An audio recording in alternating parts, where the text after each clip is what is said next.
Hi everyone, welcome back to my channel. Let's discuss on the major limiting beliefs that we all have on this earth, the main points of the limiting beliefs regarding money situation, regarding your abundance, and how we are the ones who are not letting the abundance in. So पहला जो सबसे बड़ा सत्य है which I want you all to know is that abundance is your birthright.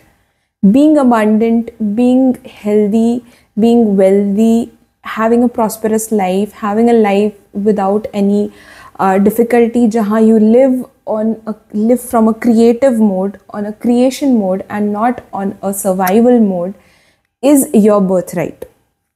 So now that we know that it's our birthright, we also know that somehow we are not living as our birthright, right? We are repelling abundance in some way. We have some unconscious beliefs जिसको हम अपने life में, जिसके वजह से हम जो हमारे चारों तरफ abundance है, हम खुद को ही उससे बचा रहे हैं, हम रोक रहे हैं, है ना? तो उन चीज़ों को कैसे दूर करनी है? सबसे पहला ये है कि, और जो सबसे पहली बात जो मुझे हमेशा से बताई गई थी मेरे पेरेंट्स से, कि money doesn't grow on trees, है ना? तो एक छोटे से बच्चे को अगर आप बोलोगे कि money doesn't grow on trees, that kid would think कि यार मनी स्केर्स है ना? उसके दिमाग में यही थॉट बैठेगा कि यार पैसे बहुत कम हैं, तो पैसे से रिलेटेड हर चीज़ वो कम सोचेगा. वो ये सोचेगा कि पैसा इजीली अवेलेबल नहीं है, वो ये सोचेगा कि वो अपनी डिज़ायर्स पे खर्चा करना उसका हक नहीं है, ठीक है? और वो ये भी सोचेगा कि there are limited opportunities and limited sources of wealth and he has to live only for money. Right now if you see most of the whole world, they are not at all living from a creative mode. They are living from a survival and very mechanical world in which they are living in, where कि काम करो, पैसे कमाओ, घर लेके आओ, खाओ पियो, सो जाओ, ठीक है? They are not living from harmony. They are not living from desires कि यार आज ये एक्सपीरियंस करते हैं, कल वो एक्सपीरियंस करते हैं. They are not living from experience. They are living from scarcity, even when they have a lot of money. Those people who have a lot of money are hoarding it like anything कि बचाओ बचाओ बचाओ, ये खर्च नहीं होना चाहिए. People who do not have money, बचाओ प्लस कमाओ, कैसे कमाएंगे हमें नहीं पता. तो उनको उनकी लाइफ्स की कोई वैल्यू नहीं रह गई है अपार्ट फ्रॉम द टैग कि यार आपके पास कितना मनी है और मनी चाहिए. तो लाइफ की मीनिंग ही ये हो गई है कि कितने पैसे मैंने कमा लिए, कितने पैसे मैं कमा लूँगा, कितना पैसा मैं बचा के जाऊँगा अपने बच्चों के लिए, और कितने पैसे से like status, wealth and the state of living, that's all. तो इतना मनी माइंडेड हो गया है लाइफ, बिकॉज हमें ये बताया गया है कि पैसे पेड़ पे नहीं उगते, पैसा सबसे कीमती चीज़ है, पैसा कमाओ, ओके? एंड तो एक छोटा बच्चा ऑब्वियसली स्ट्रेस में आ जाता है कि यार this life is all about earning money, है ना? Think it from a universal perspective. अगर आप भगवान हो, अगर आप यूनिवर्स हो, why would want your own extension, why would you want your own child to live in scarcity, to live from a place where उसको ये लगे कि यार पैसे कमाने के लिए मेरे को बहुत मेहनत करनी पड़ेगी, पैसे कमाने के लिए मेरे को I don't even deserve the basic things, रोटी कपड़ा मकान के लिए भी I'll have to like really struggle hard. Do you actually think that all loving, all encompassing, just universe के पास किसी चीज़ की कमी नहीं है, and you are an extension of it, would want you to struggle for small things? No, right? So you need to like इस चीज़ को uncover करो, इस चीज़ को हटाओ अपने दिमाग से, and really feel and soak yourself in the energy of कि यार मेरी basic survival needs are not that hard to be met and universe wants to give me money is in abundance, scarcity कहीं भी नहीं है, at least for the basic needs नहीं है, right. दूसरा limiting belief that we have is जब हम थोड़े और बड़े होते हैं, we are told that the way our education system is, we are told कि आज आप जैसे मार्क्स लेके आ रहे हो, जैसा आपने पढ़ाई करी है, the pattern that you have in your school is the pattern that you will have in your life. अगर आप स्कूल में पुअर थे तो आप लाइफ में पुअर रहोगे। अगर आप स्कूल में मैथ्स में अच्छे मार्क्स नहीं आए थे तो लाइफ में फिर मनी कैसे आएगी, क्योंकि इट्स ऑल नंबर्स, राइट। अगर स्कूल में अच्छे मार्क्स नहीं आ रहे थे तो आप उतना ही, अगर आप एवरेज थे स्कूल में तो आप लाइफ में भी एवरेज रहोगे।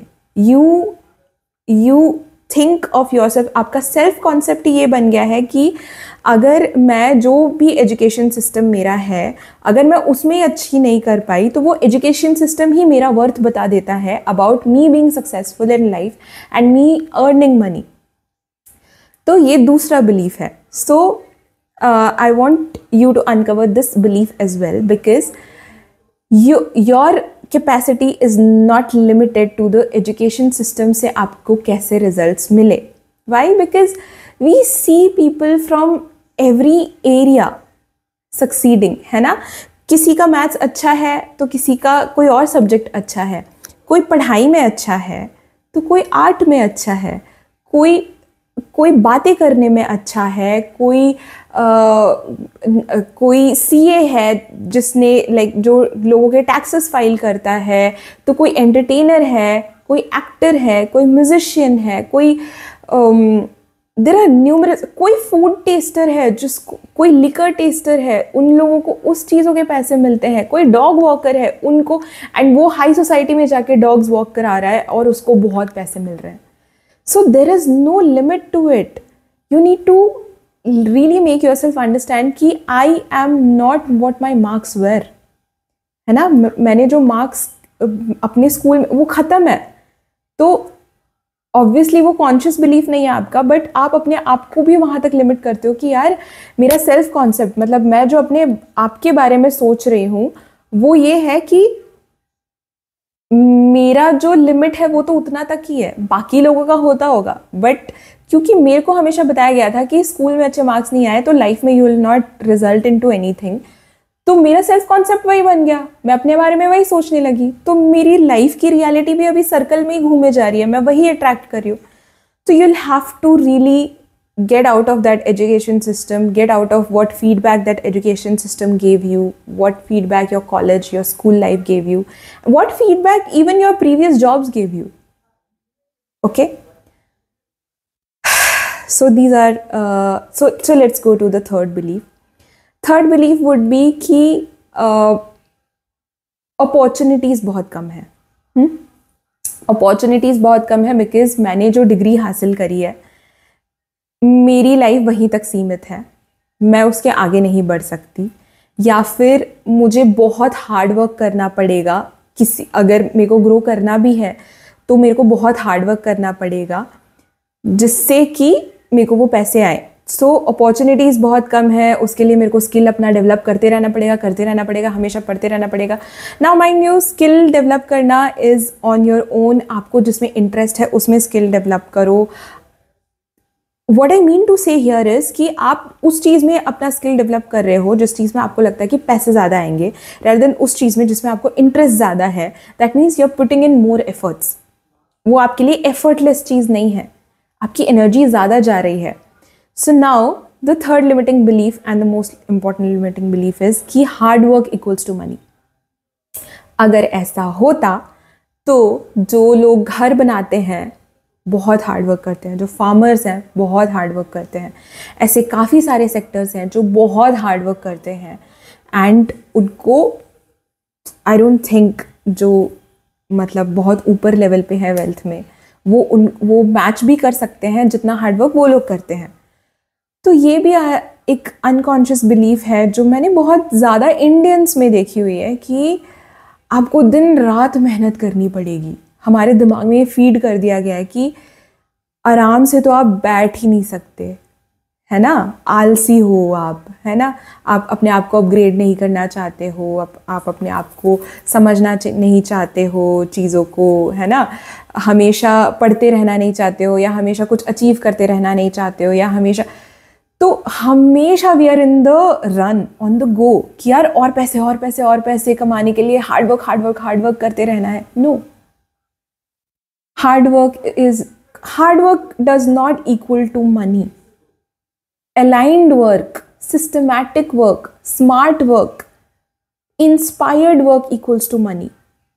आप किसी ऐसे चीज़ में दिमाग लगा रहे हो और हार्ड वर्क करे जा रहे हो जहाँ पे अच्छे पैसे नहीं है, या जहाँ पे आपका जो इन्नेट टैलेंट है, जो नेचुरली आपके अंदर है, जो नेचर ने आपको दी हुई है, अगर आप उसमें नहीं कर रहे हो उसमें आप थोड़ा सा सिस्टमैटिक वर्क करो, you will get the money. But आप जिसमें आप उस चीज़ के लिए नहीं बने हो, आपको बस लग रहा है कि इसमें बहुत पैसा है, मैंने देख लिया, इसी में सब लोग जा रहे हैं, इंजीनियरिंग हर कोई कर रहा है, मेरे को भी वही करना है और मेरे को उसी से पैसे कमाने हैं, एंड फिर मेरे को कॉर्पोरेट में जाके हार्ड वर्क करना है। इट्स नॉट वर्थ इट, क्योंकि even if you earn that amount of money because you are not at ease with your body, क्योंकि एफर्टलेस मनी का स्टेट ऑफ बीइंग ये होता है कि अगर आप रिच पीपल को देखोगे, they are not in a hurry. Ultra rich people को देखोगे, they do systematic work, they don't do labour work. वो हमेशा भागते नहीं फिर रहे हैं पैसों के पीछे, वो अपना अच्छा अमाउंट ऑफ रेस्ट भी लेते हैं, they invest in themselves, they invest in relaxation, they invest in taking days off, going on vacations, they do everything they want. They are at ease and creation mode. So ease is the energy of effortless abundance, and we are taught कि आप easy नहीं हो सकते अपने ऊपर। अगर easy हो तो आपको गिल्ट फीलिंग होने लग जाती है, आपको ये लगने लग जाता है यार मैं क्या कर रहा हूँ या क्या कर रही हूँ, शांति से कैसे बैठे। यही तो सिखाया गया है, शांति से आराम से कैसे बैठे हो यार, तुम बुक खोलो पढ़ो। तो आराम तो you don't deserve to be at ease, you don't deserve to have आराम, दैट इज रॉन्ग। सो बहुत ज़्यादा hard work does not equal to बहुत ज़्यादा money, that's for a fact. So अपने आराम पे, अपने रिलैक्सेशन पे, अपनी एनर्जी को एलिवेट करने पे और अट्रैक्ट करने पे ध्यान दो। जस्ट रिमूव दैट थॉट कि मैं 10 बजे तक काम करूँगा, मेरा बॉस देखेगा और बोलेगा वाह वाह बहुत अच्छा कर रहे हो। इससे आपका फ्रीक्वेंसी ऑफ मनी एलिवेट नहीं होगा। थोड़ा सा कमा पाओगे, बहुत ज़्यादा अट्रैक्ट नहीं कर पाओगे, क्योंकि आप वही रैट रेस में घुसते चले जाओगे एंड वो पैसा सस्टेनेबल भी नहीं होता है, बिकॉज एट दी एंड शायद भगवान न करे कोई बीमारी हो जाए आपको because of the work stress and all, and you lose whatever you are attracting. So that does not elevate your state of being. आपका स्टेट ऑफ बीइंग, जितना आप डिविनिटी से दूर जाते हो, जितना आप अपने आप को ऑनर करना भूल जाते हो, जितना आप अपने आप से प्यार नहीं करते हो और अपने जॉब को अपने ऊपर प्रायोरिटी देते हो या बॉस को अपने ऊपर प्रायोरिटी देते हो, आप अपने ऊपर किसी और की ओनरशिप समझते हो, उतना you lose your abundance. That's the third and a very important one for me, because that was very difficult for me to let go of. I was a very hard worker. Fourth is कि जब भी हमारे पास we feel it's very guilty to take, to receive।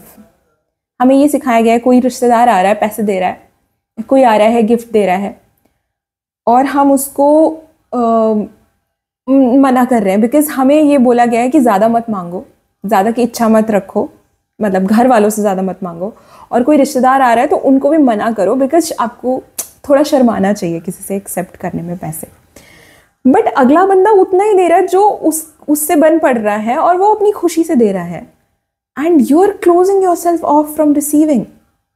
सो ये भी आपका एक pattern बन जाता है कि क्योंकि आपने अपने घर वालों से ज़्यादा नहीं मांगा, सो आपके रिसीवर्स, आपका जो रिसेप्टर या रिसीविंग एनर्जी है वो आपने बंद करके रखी है कि नहीं नहीं मेरा तो इतने से ही बन जाएगा काम, मेरे को ज़्यादा नहीं चाहिए। मतलब even if you are getting easy money for example आपको कोई बहुत आपने इन्वेस्ट किया, ठीक है, चलो इन्वेस्टमेंट नहीं भी सोचा मैंने, क्योंकि आप इन्वेस्ट बहुत सालों तक करते हो, फिर कुछ रिटर्न्स आते हैं, तो उसमें आप सोचते हो यार इस मनी के लिए तो मैंने कुछ खटा ही नहीं था। या फिर कभी आप मान लो एक इजी जॉब में हो जहाँ पे आपको ज़्यादा काम नहीं करना पड़ रहा, या फिर आप एक किसी ऐसे जॉब में हो, जैसे बहुत लोग इंस्टाग्राम पे है, बहुत लोग रील्स क्रिएट करते हैं, बहुत लोग बहुत कुछ करते हैं, है ना, तो उनको हम लोग ऐसे बोलते हैं कि यार इसमें तो कोई मेहनत ही नहीं है, ये लोग तो ऐवे ही आराम से पैसे कमाए जा रहे हैं, जबकि उसमें मेहनत होती है। ऐसा नहीं है कि मेहनत नहीं होती है, हर चीज़ में थोड़ी बहुत मेहनत होती है और थोड़ा बहुत उनका अपना टैलेंट होता है, सो दे डिज़र्व दैट। तो हमारा इसमें अनकॉन्शियस बिलीफ क्या दिखा रहा है कि यार इजी मनी है तो मैं कैसे एक्सेप्ट कर सकता हूँ, मुझे तो गिल्टी फीलिंग होनी चाहिए कि इतना पैसा मिल रहा है, I am not deserving of it, I did not work for it, I did not work hard for this money, तो मैं ये कैसे रिसीव कर सकता हूँ बहुत खुशी से, मैं ये कैसे एक्सेप्ट कर सकता हूँ। तो क्या होता है ना, वो पैसा जब आता भी है, because your state of being is not in the accepting and receiving mode, वो पैसा इजीली खर्च भी हो जाता है किसी ना किसी चीज़ में, वो पैसे चले जाते हैं किसी ना किसी चीज़ में। तो you need to have an energy of effortless attraction. You need to be effortless in attracting money. You need to tell yourself कि I deserve money. अब वो किसी भी सोर्स से आए, किसी भी रास्ते से आए, ठीक है, I deserve to accept it. अच्छे रास्ते से, नॉट लाइक चोरी चकारी की बात नहीं कर रही हूँ मैं। I hope you understand what I'm trying to say is कि if it comes from any source, I am deserving of that money, even if मैंने अपना खून नहीं जलाया है उसके पीछे, even if मैंने बहुत ज़्यादा हार्डवर्क नहीं किया है, शायद मेरे कुछ पुराने हार्डवर्क से आ रहा हो, मेरे कुछ एक्सपीरियंस से आ रहा हो वो मनी, या फिर नेचुरली आ रहा हो। What is the problem if universe wants to bless me with money? What's the problem? Why won't I accept that money? Why won't I receive that money? So आप अपने रिसीविंग पे भी काम करो, रिसीविंग पे काम करो कि अपने आप को बोलो कि I am open to receive abundance from whichever source it is coming. I say yes to it. इससे भी बहुत सारे दरवाजे खुल जाते हैं जिससे हम अपने आप को बंद कर रहे होते हैं। ये भी काफ़ी सारे ब्लॉकेजेस हैं हमारे अंदर। तो right now I can find these 4 major ones which will resonate with a lot of people. I'll come back with more limiting beliefs जिससे आप अपने आप को और open up कर सकते हो और receive कर सकते हो abundance. Till then, like, share and subscribe. That will give me motivation to create beautiful videos for you guys so that you can attract a better life. Thank you. Bye bye.